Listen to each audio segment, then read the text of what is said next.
Cattle ranches, grain mills, fish farms, even orchards and creameries. It is peak harvest season in Idaho, and we not only want to highlight the food created, but the people and places behind it. Yeah, in today's Inside Ag, we went and hit the road with the Department of Ag's Idaho Preferred program as they brought local chefs face to face with the producers shaping Idaho's food scene.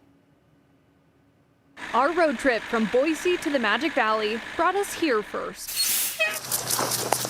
G+ Ranch. Angus herd of cattle. A living legacy rooted in generations of hard work. I guess I should tell you, I'm Celia Gould. I'm the third generation on this ranch. Our home ranch, my grandfather came in 1906 on a boxcar from Rocky Ford, Colorado. He stole away on a boxcar, and he and his brother came out when the Perrines and the Goodings and all of the Buells, Frank H. Buell, brought the water to the desert and turned this into what you see as you drove here. The ranch helps fuel Idaho's beef industry and feed families across the country, producing for agri-beef. We kind of outshine some competition in the fact that every time you're going to eat that steak, you know what to expect, and that's what brings people back in time and time again to our commodity brands. They've been partnering with family ranchers like the Goulds for decades and pioneered Wagyu cattle in the Northwest. And it's just kind of humbling knowing that this is really where it all starts. And it all starts with independent families. But it's not just the cattle they're raising out here. I'm generation number 3, and the most important crop we grow right here is the generations. So we're hoping we've got lots more generations to stay in the business. I'm Zane Gould's,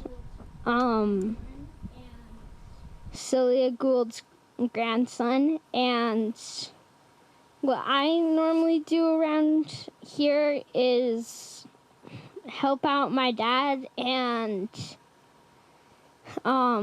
work with people named Fabi and Dryson. My name is Maddie Gould, and I enjoy the moving cows and the horses bit of the ranch. She will go out and help gather cattle, and those are 18-mile days on horseback, and she gets the job done. So she's the real deal. We've got to have somebody that wants to continue, and it's not an easy life. It looks like an easy life. It looks pretty glamorous oftentimes when you see the cattle out on the nice green grass and that, but you don't see what goes on behind the scenes that are the hard days. That being said, I wouldn't trade it for any other life. It's the best life I could hope for. Our next stop, Thousand Springs Mill, and Tim Corney grows and runs the certified organic milling facility. We grow beans, ancient grains. We got corn goes back a couple thousand years, popcorn, and we grow it 8 miles away. And then we harvest it. We come and clean it, polish it. And we put it in for retail, and for some wholesales. We send some product over to Japan, Korea, and Taiwan. Some of our organic wheat goes in soy sauce. And then we warehouse packaging for Albertsons and Winco and a lot of major brands in Warehouse 3.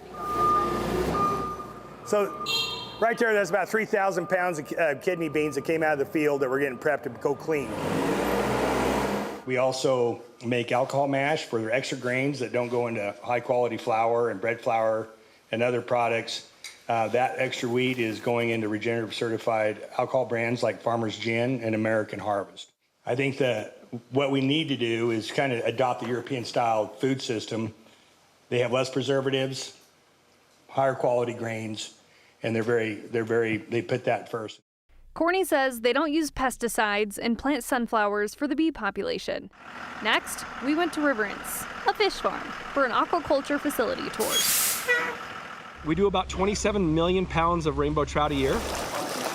We manage everything from egg to distribution. So we have 4 brood facilities, 3 here in Idaho that ship eggs out to our farms that grow up. They are working to revamp the trout industry, as it hasn't been as popular over the years, and are competing with cheaper fish from overseas. Their goal is to make it flourish again, and say people are already chomping at the bit, as they've seen strong growth over the last few years. And behind it all is Idaho Preferred, working to build relationships within the culinary industry and connect them to Idaho producers. So we promote, we connect, and we educate Idaho producers to help them scale their marketplace. But really importantly, we help consumers and others in the community understand where their food comes from. And there are so many products in Idaho that you might not know are grown here. Next week, we're going to show you the rest of the tour, which involves a creamery and an orchard. But I mean, I learn something new every time we do something. Like I know, I love ancient these grains. stories. This is gorgeous. An ancient grain. An ancient grain. So good for you, too. Yeah, Tim Corney there.